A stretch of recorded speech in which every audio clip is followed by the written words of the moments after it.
नमस्कार, मैं हूं एमएल चौधरी। आप देख रहे हैं S2 tutorials. Adverb exercise part 4 में एक बार फिर से स्वागत है डियर स्टूडेंट्स। जहां तक अपन एडवर्ब का सेशन पढ़ पा रहे थे, पार्ट फर्स्ट में अपन ने कॉन्सेप्ट, पार्ट सेकंड में अपन ने एक्सरसाइज, पार्ट थर्ड में फिर कॉन्सेप्ट, पार्ट फोर्थ में फिर एक्सरसाइज।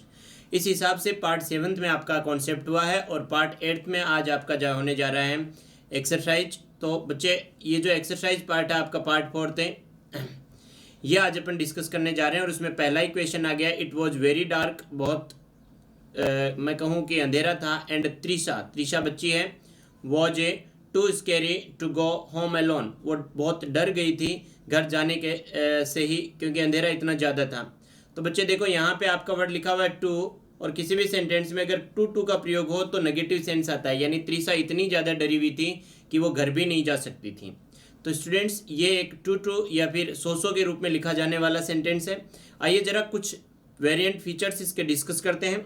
सबसे पहले जो बात मैं आपको बताऊं वो ये है कि आपका जो वर्ड स्केरी होता है बच्चे, इसका मतलब होता है बच्चा डरावना, जबकि ये एक एडजेक्टिव है बच्चे स्केरी। और दूसरा जो वर्ड मैं आपका लिख रहा हूं वो है आपका स्कैर्ड, जो आप देख पा रहे हैं स्कैर्ड, इसका मतलब होता है डरा हुआ या फिर भयभीत।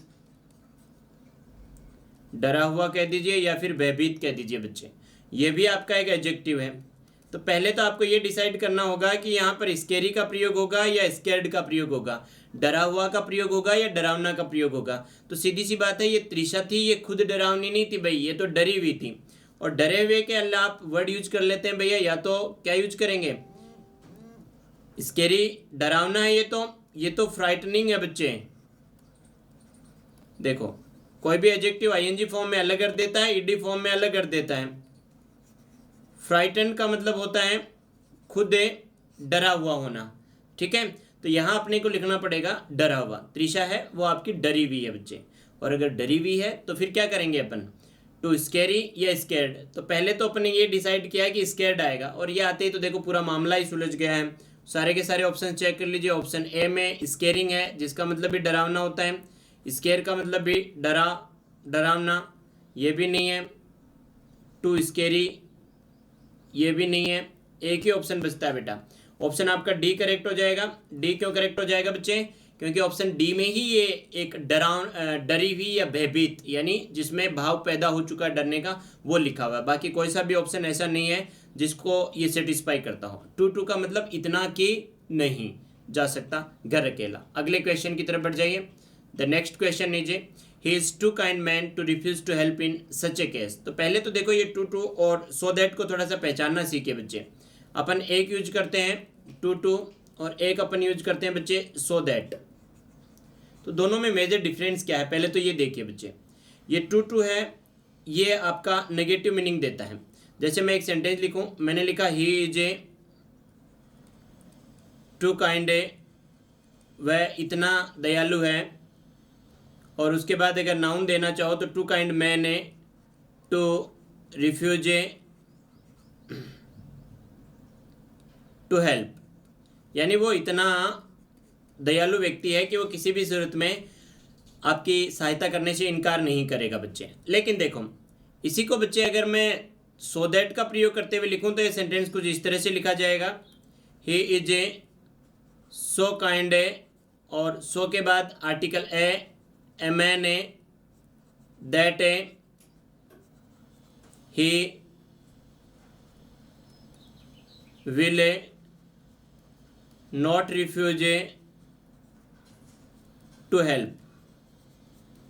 ये इस तरह से लिखा जाएगा। वो इतना दयालु आदमी है कि वो कभी भी सहायता करने से मना नहीं करेगा। तो आप यहाँ एक खास चीज़ क्या देख पा रहे हो बच्चे, खास चीज़ आपकी ये है कि यहाँ आर्टिकल ए का प्रयोग हुआ है। वैसे ही बच्चे इसमें भी यही एरर है कि यहाँ किसका प्रयोग होना चाहिए बच्चे, आर्टिकल ए का प्रयोग होना चाहिए। अब इस चीज़ों को थोड़ा सा अपन डीप में समझ लेते हैं बच्चे। यहाँ आ जाइए जरा, यहाँ समझेंगे। एक अपन ने पढ़ा बच्चे सो, जो आपका एक एडवर्ब होता है बच्चे। एक आपने पढ़ा बच्चे सच, जो आपका एक डिटरमाइनर होता है बच्चे। और इस टू का ही भाई और है आपका टू मान लीजिए। अभी 100 पढ़ लेंगे तो 100 में और 2 में कोई फ़र्क नहीं रह जाएगा फिर। तो डियर स्टूडेंट, एडवर्ब जो है उसके बाद क्या आएगा आपका, क्या क्या स्ट्रक्चर्स पॉसिबल हो सकती हैं। इस एडवर्ब के बाद केवल एडजेक्टिव आ सकता है और एडवर्ब आ सकता है। यानी अगर आपका नाउन आए भैया तो आपको हर बार बच्चे सच प्रयोग में लेना चाहिए, लेकिन एक स्ट्रक्चर इसके साथ बनती है।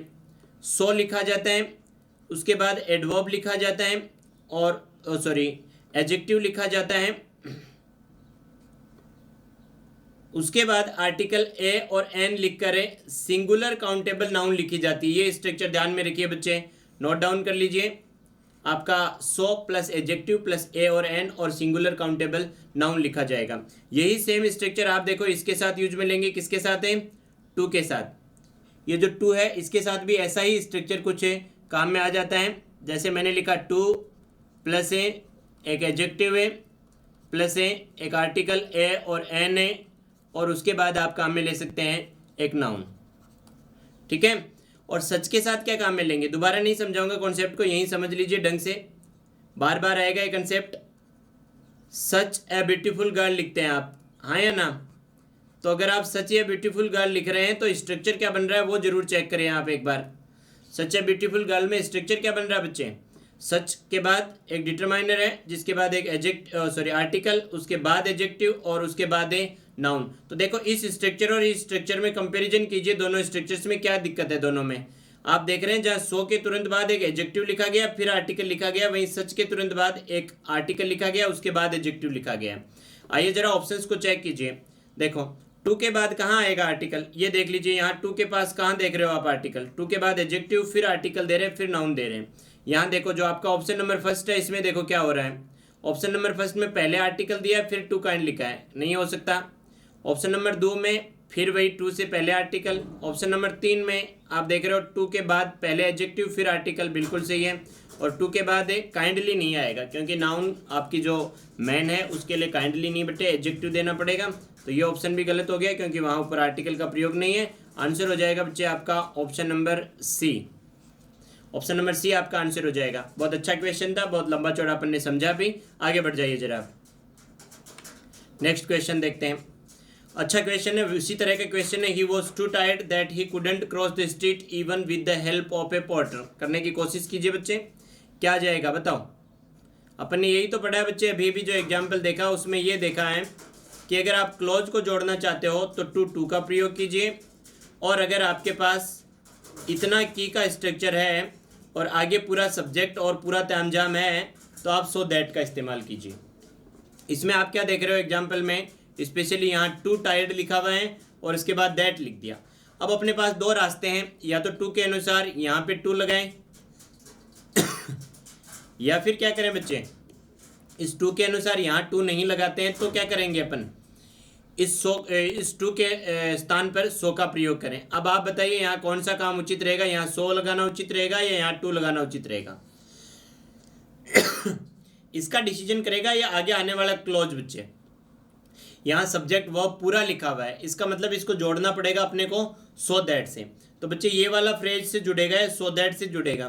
तो आप क्या करेंगे बच्चे, he was to tired that नहीं लिखेंगे, यहाँ पे आपको क्या लिखना पड़ेगा, he was a so tired that. तो कौन से पार्ट में एरर हो जाएगी बच्चे, पार्ट फर्स्ट में आपका एरर हो जाएगा।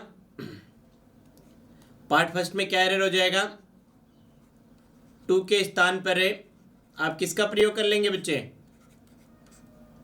सो का प्रयोग करें। क्या आंसर हो गया बच्चे, टू के स्थान पर सो का प्रयोग करें, यह आपका आंसर हो गया। टू के स्थान पर सो का प्रयोग करें, पार्ट फर्स्ट में आपकी एरर हो गई। आगे बढ़ जाइए जरा, next question. The face of this country girl, country girl का मतलब होता है बच्चे गांव की ग्रामीण लड़की, कंट्री गर्ल उसको कहते हैं। इज टू ब्यूटीफुल, इतना सुंदर है जितना नहीं होना चाहिए। अपनी क्या बात हुई थी बच्चे, टू के बाद आप जहां तक संभव हो कोई भी ऐसा एडजेक्टिव काम में नहीं लेंगे जो पॉजिटिव सेंस देता हो, पॉजिटिव सेंस देता हो ऐसा एडजेक्टिव टू के पहले तुरंत बाद नहीं काम में लेंगे। जैसे अगर आप ऐसे कहते हो he is A too tall, तो फिर भी चलता है कि वो इतना लंबा है जितना नहीं होना चाहिए। लेकिन अगर किसी के लिए आप ऐसा कह सकते हो कि ही इज ए टू इंटेलिजेंट, तो ये सही नहीं बैठता बच्चे। क्यों सही नहीं बैठता है, क्योंकि किसी के लिए ये नहीं कह सकते कि वो इतना इंटेलिजेंट है जितना नहीं होना चाहिए। अगर आप इसी बात को ऐसे कहो ही इज टू डल, तो ये चल जाएगा, आपका कोई दिक्कत नहीं है। तो ऐसा कहा जाता है कि बच्चे टू के साथ कभी भी किसका प्रयोग नहीं करें, आप एक डिजायरेबल एडजेक्टिव का प्रयोग नहीं करें। जैसे इंटेलिजेंट लिखा गया है, ही इज टू स्मार्ट, ऐसा नहीं लिख सकते आप, ठीक है। तो यहाँ this face of country girl is a, इसको सुधारने के तरीके क्या क्या बच्चे, या तो आप टू के स्थान पर वेरी लिख दीजिए, the face of this country girl is very beautiful लिखिए इसको, ठीक है। या फिर सो दैट लिख नहीं सकते जब तक सो का स्ट्रक्चर नहीं हो। फिर एक और तरीका बच्चे, आपको मैंने एक वर्ड बताया हुआ है कॉन्सेप्ट में, ओनली टू, और ओनली टू का मीनिंग बिल्कुल होता है वेरी। तो या तो ओनली टू लिख दीजिए या फिर वेरी लिख दीजिए, the face of this country girl is very beautiful, या फिर क्या लिख देंगे, ओनली टू। तो कौन से पार्ट में, दोनों ही तरीके से। पार्ट सी में आपकी एरर बन जाती है, टू के स्थान पर या तो वेरी लिखिए या फिर क्या लिख दीजिए, ओनली टू से रिप्लेस कीजिए इसको, ठीक है बच्चे। ये आपका क्वेश्चन नंबर 4 था। आगे बढ़ जाइए जरा, नेक्स्ट क्वेश्चन देखिए और करने की कोशिश कीजिए। क्या कह रहा है, the writing on the paper was A too faint, इतनी ज़्यादा फेंट थी। फेंट का मतलब होता है बच्चे आपकी धुंधली थी। That it was impossible to be sure what it was, बड़ा ही सिंपल क्वेश्चन है। एक बार फिर से, जहाँ अपनी बात हुई थी सो के साथ जोड़ीदार दैट बनेगा और टू के साथ जोड़ीदार कौन बनेगा बच्चे, टू बनेगा। अब बताओ बच्चे, यहाँ फिर देखो आगे क्लोज मिल रहा है आपको, that it was impossible, close मिल रहा है बच्चे, सब्जेक्ट मिल रहा है, वर्ब मिल रहा है, दैट क्लोज है, दैट क्लोज है, तो दैट के साथ सही है दैट क्लोज, तो दैट के साथ किसका प्रयोग होना चाहिए था, सो का, नहीं कि किसका, टू का। तो यहाँ क्या गड़बड़ होगी बेटा, कौन से पार्ट में एरर हुई आपकी, बी पार्ट में। क्या एरर हो जाएगी बच्चे, यहाँ आपका जो टू लिखा हुआ है उसको रिप्लेस करो किससे भैया, सो से। तो क्या लिख देंगे, टू के स्थान पर सो का प्रयोग होगा, टू के स्थान पर बच्चे किसका प्रयोग हो जाएगा, सो का प्रयोग हो जाएगा। बात समझ आ गई, नेक्स्ट क्वेश्चन की तरफ बढ़ जाइए। So drastic drop in food grain production means a heavy loss of farmers. देखो बच्चे, सेंटेंस की स्टार्ट सो से हुई है, किससे कर रहा है, सो। उसके बाद ड्रास्टिक आपका लिखा गया है एडजेक्टिव, और उसके बाद ड्रॉप लिखा गया है आपका एक नाउन। अब बड़े बच्चे, बड़ी गलती यहाँ जो आप देख पा रहे हो, आपको क्या सिखाया गया था, सो और सच का अभी भी डिफरेंस बताया था बच्चे मैंने आपको। सो और सच में यही तो डिफरेंस हुआ करता था कि सच के बाद पहले एडजेक्टिव लिखिए बच्चे, सॉरी, सच के बाद पहले आर्टिकल ए और एन लिखिए, उसके बाद आपका एडजेक्टिव लिखिए और लास्ट में लिख दीजिए सिंगुलर काउंटेबल नाउन, ठीक है। और सो के साथ क्या करना था बच्चे, सो के साथ कुछ ऐसा करना था, सो उसके बाद पहले एडजेक्टिव लिखना था, फिर आर्टिकल ए और एन लिखना था, और फिर लिखना था सिंगुलर काउंटेबल नाउन। अब बच्चे बताओ, आपके पास यहाँ सिंगुलर काउंटेबल नाउन है क्या सेंटेंस में, जी ड्रॉप, ड्रॉप्स बनता है, दोनों ही बात सही है। लेकिन अब आपके पास यहाँ दो चारा है, या तो आप लिखो इसको सो ड्रास्टिक ए ड्रॉप, तो अगर ऐसा करोगे तो यहाँ भी सो को इस एक सॉरी ड्रॉप से पहले ए का प्रयोग करना पड़ेगा, ए पार्ट में एरर हो जाएगी, ठीक है। या फिर आप क्या करना पड़ेगा बच्चे, अगर आप इस सो की जगह सच लिखते हो तो फिर क्या करना पड़ेगा, सो के स्थान पर सच ए ड्रास्टिक ड्रॉप लिखना पड़ेगा। तो इसको दो तरीके से रिप्लेस किया जा सकता है बच्चे, क्या, या तो इसकी जगह आप लिखिए सो ड्रास्टिक ए ड्रॉप, ठीक है, या फिर आप इसको रिप्लेस कीजिए, सच लिखते हो तो सच ए ड्रास्टिक ए ड्रॉप। अगर सिंगुलर काउंटेबल नाउन के अलावा कोई भी नाउन आए तो आप बिना सोचे समझे सच के साथ जाएंगे। कॉन्सेप्ट देख लीजिए, वहां जाके पूरा डिस्क्राइब किया हुआ है। अगर सिंगुलर काउंटेबल नाउन के अलावा कोई भी नाउन आए तो आप सच के साथ जाएं, क्योंकि सच के साथ अनकाउंटेबल सो के साथ अनकाउंटेबल नाउन और प्लूरल काउंटेबल नाउन का प्रयोग कभी भी नहीं हो पाएगा। तो इस सेंटेंस को ठीक करने के दो तरीके हैं, दोनों ही तरीके मैंने आपके साथ डिस्कस किए। पहला तरीका ये और दूसरा तरीका ये, लेकिन अंततः एरर कौन से पार्ट में हो जाएगी, ए पार्ट में। थोड़ा सा शायद क्वेश्चंस का सीक्वेंस इधर उधर हो गया है, क्वेश्चन नंबर 6, 7 के बाद आने लगा है। चलो कोई बात नहीं, कोई फर्क नहीं पड़ता। देखो जरा, he is so handsome man, ये फिर देखो जरा क्या करना पड़ेगा इस तरह के सेंटेंसेज में। अब देखो बच्चे, अंडरलाइन कहाँ तक है, वो हैंडसम तक है, आगे मैन है, सिंगुलर काउंटेबल नाउन है, दोनों पॉसिबिलिटी थी सच भी आने की और सो भी आने की, लेकिन फिलहाल सो नहीं आ सकता। क्यों, क्योंकि आर्टिकल ए का प्रयोग यहाँ लास्ट में किया नहीं गया है और वो एम एन से पहले होता, जो यहाँ पे हो नहीं सकता। तो फिर आपको कौन सी स्ट्रक्चर काम में लेनी पड़ेगी? स्ट्रक्चर वही काम में लेनी पड़ेगी, एक सच, उसके बाद सच ए ब्यूटीफुल गर्ल याद रख लीजिए, ए आर्टिकल ए और एन, और उसके बाद लगा देनी पड़ेगी आपको क्या बच्चे? Singular countable noun. तो क्या करेंगे? Very handsome that, very that का प्रयोग नहीं करते बच्चे, वेरी के साथ दैट का प्रयोग, फिर टू दैट का प्रयोग भी नहीं होगा, ये भी दिख रहा है अपने को, या तो सो दैट का प्रयोग हो या फिर किसका प्रयोग हो? सच दैट का। सो आ नहीं पाएगा बच्चे, क्यों नहीं आएगा? क्योंकि अपन आर्टिकल आगे जाके दे नहीं सकते, तो फिर कहाँ देंगे आर्टिकल बच्चे? इसके तुरंत बाद। तो ऑप्शन आपका बी करेक्ट हो जाएगा बच्चे, आंसर बी करेक्ट हो गया। ये स्ट्रक्चर काम में ले लीजिए, such plus adjective plus a और एन प्लस ए के singular countable noun. Question number 8 पर देख लीजिए बच्चे, he is enough tall to be selected as sub inspector in Delhi police. बच्चे अपनी बात हुई थी लंबी चौड़ी कॉन्सेप्ट जब पढ़ रहे थे कि आपका जो एनफ वर्ड है बच्चे वो एडजेक्टिव भी हो सकता है और एडवर्ब भी हो सकता है। जब ये एडजेक्टिव होता है तो नाउन इसके बाद भी लिखी जा सकती है और पहले भी लिखी जा सकती है, ऐसा कहा था अपन ने, ठीक है। अच्छा, क्या कहा था अपन ने यही तो कहा था कि अगर एनफ प्लस नाउन लिखें तो भी सही चलेगा, और अगर ऐसा लिख दें नाउन प्लस एनफ लिख दें तो भी चलेगा, दोनों ही बातें सही हैं आपकी। लेकिन बच्चे अपन ने ये कहा था कि इनफ वर्ड है वो अगर एडवर्ब हुआ तो फिर स्ट्रक्चर जो काम में ली जाएगी वो कुछ इस तरह से होगी कि एडजेक्टिव आपका पहले लिखा जाएगा इसके, और उसके बाद ये वर्ड एनफ लिखा जाएगा। तो बच्चे अगर मैं कहूँ आपसे टॉल इनफ या एनफ टॉल, तो आप कहोगे सर एडजेक्टिव को तो अपन ने पहले लिखेंगे। तो बच्चे आप देख रहे हो ही इज टॉल, यहाँ आप सेंटेंस में क्या देख पा रहे हैं? सेंटेंस में ये देख पा रहे हैं इज लिंकिंग वर्ब है, और इसके बाद ये टॉल आपका एडजेक्टिव है बच्चे। तो एडजेक्टिव अगर के साथ एनफ आया हो तो एनफ एडवर्ब बनता है, और जब ये बच्चा एडवर्ब बनता है तो हमेशा इसको एडजेक्टिव के बाद लिखा जाता है। तो पार्ट फर्स्ट में आपका एरर हो जाएगा बच्चे, ए पार्ट में एरर हो जाएगा। एनफ टाल के स्थान पर अपन लिखेंगे बच्चे टॉल एनफ। क्या कर देंगे बच्चे? Tall enough. बात समझ आ रही है? आगे बढ़ जाते हैं, नेक्स्ट क्वेश्चन देखिए, क्वेश्चन नंबर 9। क्वेश्चन नंबर 9 क्या कह रहा है आपका? I refuse to accompany him. मैंने उसे साथ देने से मना कर दिया बच्चे, क्यों?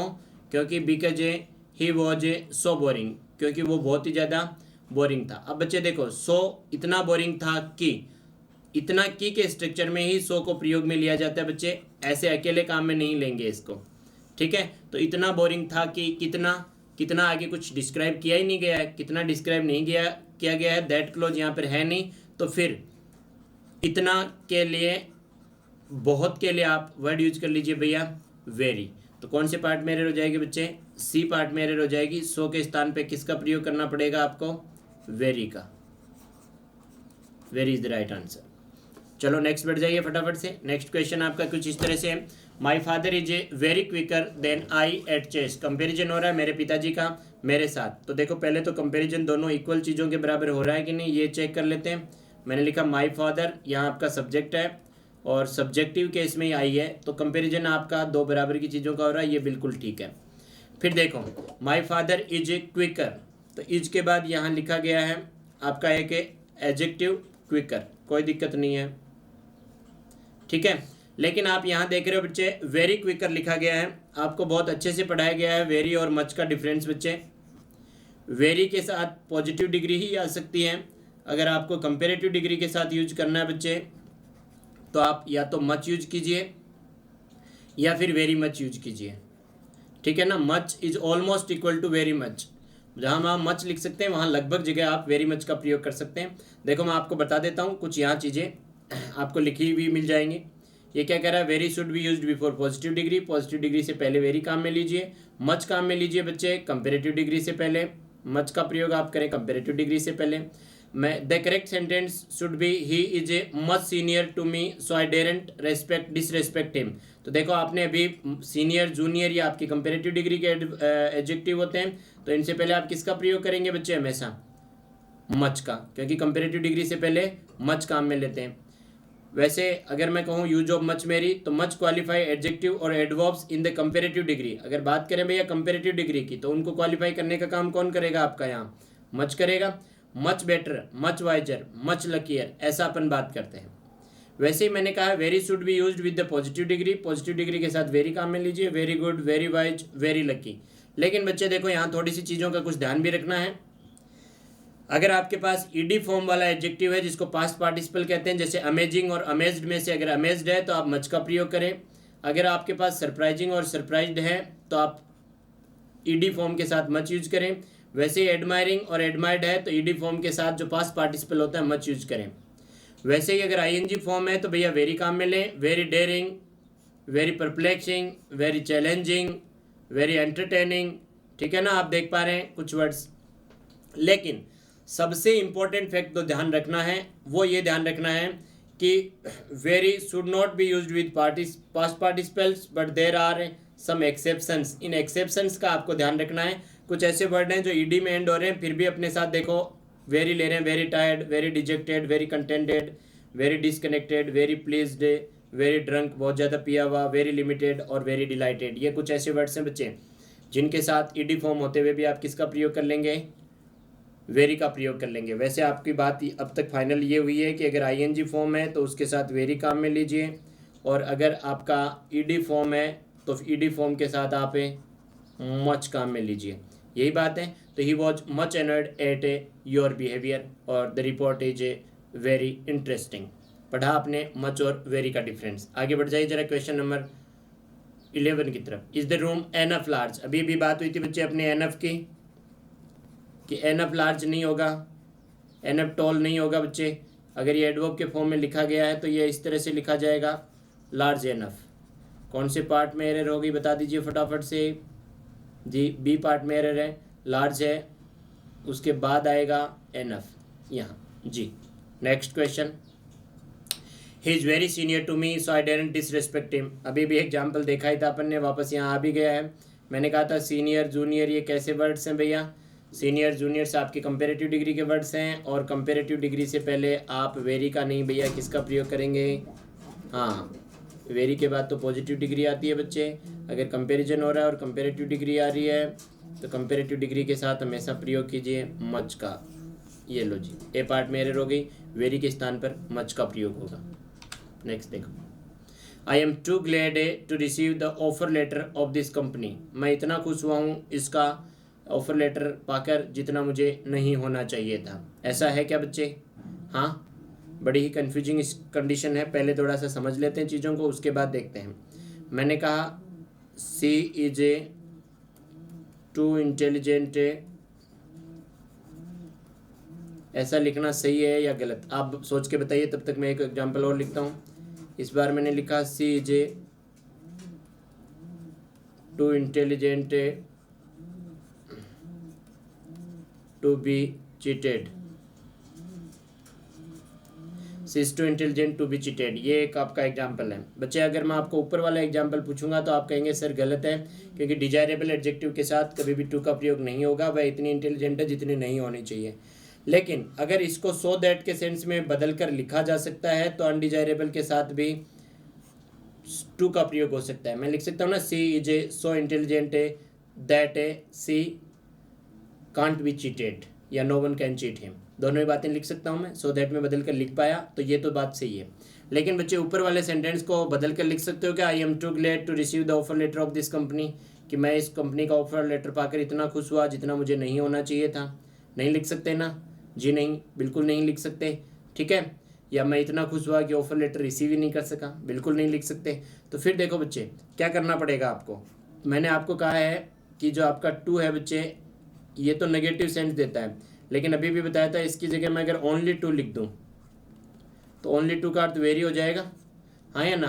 तो I am very glad to receive या फिर I am only too glad to receive, तो यहाँ दोनों ही तरीके सही हैं। या तो टू के स्थान पर वेरी लिख दो बच्चे, या फिर इसको आप रिप्लेस कर सकते हो ओनली टू से। आपके ए पार्ट में एरर हो गया बच्चे। नेक्स्ट बढ़ जाइए। हर failure is too much painful for our family. उसका जो असफलता है वो बहुत ज़्यादा दर्दनाक है हमारी फैमिली के लिए। तो बच्चे देखो दो वर्ड्स हैं, एक आपका टू मच है, एक आपका होता है बच्चे मच टू।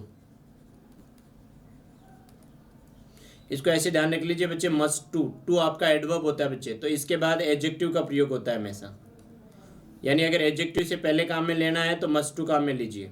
ठीक है, वैसे टू मच, मच आपका डिटरमाइनर होता है तो इसके बाद हमेशा नाउन का प्रयोग होता है। तो बच्चे इसको उल्टा पढ़िए, अगर नाउन से पहले चाहिए तो टू मच काम में लीजिए, एडजेक्टिव से पहले चाहिए तो क्या काम में लेंगे बच्चे? Much too. अब देखो टू मच पेनफुल लिखा हुआ बच्चे, यहाँ पे क्या लिख रखा है बच्चे? पेनफुल लिख रखा है, टू मच पेनफुल। और आपको बताया गया है कि जो लगभग वर्ड्स जो आपके फुल में एंड होते हैं बच्चे, ठीक है, फुल FUL में एंड होते हैं, वो आपके प्राय एडजेक्टिव होते हैं बच्चे। और एडजेक्टिव होते हैं तो एडजेक्टिव से पहले क्या लिखेंगे बच्चे, मच टू या टू मच। एडजेक्टिव से पहले एडवर्ब का जरूरत पड़ेगा और एडवर्ब बनता है बच्चे आपका मच टू। तो आंसर क्या हो जाएगा, टू मच के स्थान पर मच टू का प्रयोग करेंगे। ऑप्शन नंबर 2 में एरर हो गया भैया, टू मच के स्थान पर किसका प्रयोग करें, मच टू का। नेक्स्ट देखो, the amount which the company has paid to dependents of the dead worker is fairly unjustified. अब बच्चे फेयरली लिख रखा है तो अनजस्टिफाइड कैसे लिखेगा, फेयरली है ऑलवेज डिलीवर से पॉजिटिव मीनिंग, और अगर नेगेटिव मीनिंग आ रहा है तो बच्चे फेयरली का नहीं फिर किसका प्रयोग करना पड़ता है। अगर डिसअप्रूवल दे रहा है, कोई भी नेगेटिव मीनिंग दे रहा है, तो फिर आपको प्रयोग करना पड़ेगा रेदर का। आप क्या देख रहे हो, the amount which the company has paid to the dependents of the dead worker, मरे हुए जो वर्कर है उसको जो कंपनी ने अमाउंट दी है इज ए फेयरली अनजस्टिफाइड। अच्छा भैया, अनजस्टिफाइड यानी अन्यायोचित है, यानी वो न्यायोचित नहीं है। तो न्यायोचित नहीं है तो अप्रूवल है या डिसअप्रूवल है, सीधी सी बात है डिसअप्रूवल है। डिसअप्रूवल है तो किसका प्रयोग नहीं कर पाएंगे अपन सेंटेंस में, फेयरली का प्रयोग। किसका प्रयोग करना पड़ेगा, रेदर का। कौन से पार्ट में एरर हो गए बच्चे, पार्ट 4 में एरर हो गई। एरर क्या हो गई बच्चे, फेयरली के स्थान पर किसका प्रयोग करें बच्चे, रेदर का। ठीक है बच्चे, बात समझ आ गई तो आगे बढ़ जाते हैं। Next question, it was much hot yesterday and we didn't go out. कल बहुत गर्म था और हम बाहर नहीं जा पाए। अभी भी बात हुई थी भैया, अगर पॉजिटिव डिग्री तो वेरी काम में लीजिए, अगर कंपेरेटिव डिग्री तो मच काम में लीजिए। बताइए जरा डिग्री कौन सी है यहाँ पे। इट वॉज वेरी हॉट, क्या लिखेंगे भैया, मच हॉट कंपेरिजन हो रहा है क्या, नहीं ना, तो क्या लिखेंगे बच्चे, it was a very hot. Much के स्थान पर किसका प्रयोग कर देंगे बच्चे, वेरी का। पार्ट ए में एरर हो जाएगा, मच के स्थान पर क्या लिखें, वेरी लिखें। नेक्स्ट क्वेश्चन देखिए बच्चे, it had been too cold the whole month and we prefer to stay in the plains. ठीक है, इतनी ज़्यादा गर्मी ठंड थी पिछले महीने। ठीक है, तो बेटा टू लिखा है तो फिर वही बात बच्चे, अगर टू लिखा है तो फिर टू से आगे डालना पड़ेगा, या फिर आपको सो दैट इतना ठंड थी कि बताना तो पड़ेगा ना कितना ठंड है। ठीक है, तो क्या लिखेंगे बच्चे, बताना पड़ेगा। सो दैट का जोड़ा भी बैठ नहीं रहा, आगे दैट नहीं है, तो फिर क्या करेंगे बच्चे, ऑप्शन ए में एरर हो जाएगी। और एरर क्या हो जाएगी बच्चे, टू के स्थान पे अपने को किसका प्रयोग करना पड़ेगा, पॉजिटिव डिग्री से पहले वेरी का प्रयोग करना पड़ेगा। आगे बढ़ जाइए जरा, next question, he is too intelligent to make a mistake. ये वाला वो क्वेश्चन है बच्चे, आप थोड़ी देर पहले कह रहे थे कि सर टू के बाद डिजायरेबल आएगा या नहीं आएगा। ठीक है, तो यहाँ डिजायरेबल है, तो सवाल ये है कि अगर डिजायरेबल है आपके पास है तो फिर ये सही है या गलत है। तो बच्चे अगर ये आपके पास टू के बाद डिजायरेबल है तो ये सही है कि गलत है। नेक्स्ट लीजिए, टू के बाद अगर आपका डिजायरेबल है तो ये सही है कि गलत है। इसका विचार करने के लिए अपने को देखना पड़ेगा कि इसको सो दैट में कन्वर्ट करके लिखा जा सकता है या नहीं लिखा जा सकता है। मैं ट्राई करता हूँ, अगर सो दैट में कन्वर्ट करके लिखा जा सकता है तो टू के बाद डिजायरेबल सही है, अदरवाइज ये गलत है। मैंने लिखना स्टार्ट किया, आप बोलते रहिए मेरे साथ। मैंने लिखा he is a so intelligent, वह इतना इंटेलिजेंट है, that he can not make a mistake, कि वो गलती तो कर ही नहीं सकता बच्चे। और अगर गलती कर ही नहीं सकता तो फिर यहाँ आपको सो दैट में लिख सकते हैं, इसको सो दैट में लिख पाए बच्चे। ठीक है, सो दैट में लिख रहे हैं तो क्या कर रहे हैं, सो दैट में लिख पा रहे हैं तो इसे टू के रूप में भी लिखा जा सकता है। आंसर आपका हो जाएगा, कोई गलती नहीं है, नो एरर। इस तरह के सेंटेंसेज का खास ध्यान रखें, एग्जामिनेशन में पूछे जाते हैं, कन्फ्यूज नहीं होना है। नेक्स्ट क्वेश्चन देखिए बच्चे, the club has lost a lot of business because of poor maintained facilities. Club ने भैया बहुत सारा खो दिया है, क्या, ए लॉट ऑफ बिजनेस खो दिया है उसने। क्लब ने क्यों खो दिया बच्चे, इसलिए खो दिया है बिकॉज ऑफ। बिकॉज ऑफ यहाँ आपका प्रेपोजिशन है बच्चे, और प्रेपोजिशन के बाद एक ऑब्जेक्ट चाहिए होता है जो यहाँ है। देखो बच्चे, आपने लिखा ऑफ एक प्रेपोजिशन है और इसके बाद एक नाउन चाहिए होता है जो ये रहा बच्चे, फैसिलिटीज। हर प्रेपोजिशन को एक नाउन या प्रोनाउन चाहिए होता है जो इसका ऑब्जेक्ट बनता है। ठीक है, लेकिन बच्चे प्रेपोजिशन से तुरंत पहले क्या है वो भी देखना पड़ेगा। ये बैक क्यों जा रहा है बार बार, प्रेपोजिशन से पहले क्या है इस पर भी विचार करना पड़ेगा। और प्रेपोजिशन से तुरंत पहले क्या लिखा गया है, ऑफ के तुरंत बाद, ऑफ के बाद लिखा गया है मेंटेन्ड फैसिलिटीज, यानी ये मेंटेन्ड आपका एडजेक्टिव हो गया बच्चे। मेंटेन्ड फैसिलिटीज़ की बात हुई है, यानी ये आपका क्या हो गया बच्चे, मेंटेन्ड आपका एडजेक्टिव हो गया। अब एडजेक्टिव के लिए कोई वर्ड आएगा बच्चे तो वो क्या होगा बच्चे, ये बताओ मुझे, एडजेक्टिव को मॉडिफाई करने वाला वर्ड एक एडवर्ब होगा या फिर एक एडजेक्टिव होगा। आप कहोगे सर सीधी सी बात है, एडजेक्टिव है तो एडजेक्टिव से पहले तो किसका प्रयोग होगा, एडवर्ब का, नहीं कि एक एडजेक्टिव का। तो बच्चे आप यहाँ देख रहे हो ऊपर जो लिखा हुआ पुअर, ये गलत है बच्चे, इसके स्थान पर किसका प्रयोग होना चाहिए था बच्चे, पुअरली का। And the last one is he is to admit to accept that he has made a mistake। अब बच्चे अपनी बात फिर हो गई थी एक बार कि एक तो टू होता है बच्चे, एक होता है so that। बताओ जरा देख के सोच के बताओ कौन से पार्ट में एरर होगा, बड़ा ही ट्रिकी सा क्वेश्चन प्रतीत होता है। देखो क्या देख रहे हो, he is to admit, too आया है तो आगे that आना चाहिए या फिर पीछे so आना चाहिए, क्या कहते हैं आप। देखो बड़ा ही ट्रिकी क्वेश्चन है बच्चे, ठीक है ना। बहुत सारे बच्चे ऐसे गलती कर देते हैं कि इधर टू है बच्चे और इधर बच्चे दैट है आपका, तो ये जोड़ा गलत हो गया बच्चे। सेंटेंस तो देखो आपका यहीं ख़त्म हो गया, इससे आगे जाना ही क्यों है आपको, वो तो एक नया क्लॉज स्टार्ट हो रहा है। देखो क्या कह रहा है ये, ही इज़ टू एडमेंट, वो इतना इतना इतना अक्खड़ है, इतना जिद्दी है, कितना बच्चे कि वो स्वीकार ही नहीं करेगा।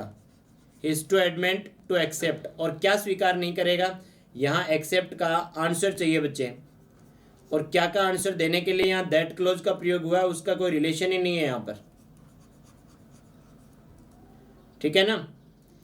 अगर यहाँ एक्सेप्ट के बाद सीधा अगर लिखते एक्सेप्ट दिस मिस्टेक या एक्सेप्ट दिस मिस्टेक लिख देते तो चल जाता, लेकिन इसने तो पूरा बताया ना क्या एक्सेप्ट नहीं करेगा, that he has made a mistake. तो ये था बच्चे आपका पार्ट 8 जिसमें अपन ने कुछ एरर्स देखे हैं पार्ट 7 से रिलेटेड। इसके बाद सारे आपका पार्ट 9 रिलीज कर दिया जाएगा, और जैसे ही पार्ट 9 रिलीज हो जाएगा बच्चे उसके बाद आपका जो पार्ट 10 है उसमें फाइनल ईयर की एक्सरसाइज हो जाएंगी, और उसके बाद अपना डेली चलेगा। लगभग 30 क्वेश्चंस के लगभग पर चैप्टर में होंगे, और लगभग 5, 7, 10 मैं आपको एरर्स की एक्सरसाइज करवाऊंगा। तो देखते रहिए SC ट्यूटोरियल्स, मैं ML चौधरी।